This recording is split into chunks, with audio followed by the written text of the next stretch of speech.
Kuhusu suala la kuipeleka timu ya taifa ya soka kwenye kombe la dunia ambalo Marekani ni miongoni mwa wenyeji wake watatu, waziri wa michezo wa Irani amesema uamuzi wa mwisho uko mikononi mwa serikali au baraza kuu la usalama wa taifa. Ahmad Dojamali amesema inawezekana uamuzi ukawa kutoshiriki kombe la dunia, lakini hakutoa msimamo wa mwisho.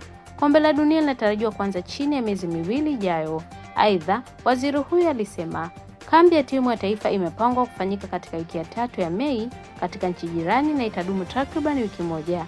Ikiwa hali ya usalama itakuwa nzuri kwa wachezaji na mwenyeji Marekani ataacha vitendo vya uchokozi na hatari, basi uamuzi mwakani utafanywa. Rais wa FIFA Gianni Infantino alisema Jumatano iliyopita kwa Irani hakika itashiriki kombe la dunia la 2026. Irani itakuja bila shaka. Tunatumaini kufikia wakati huo kutakuwa na hali ya amani, jambo litakalosaidia kwa kiasi kikubwa. Aliongeza, Irani inapaswa kushiriki, wanaiwakilisha nchi yao, wamefuzu wachezaji na wanataka kucheza.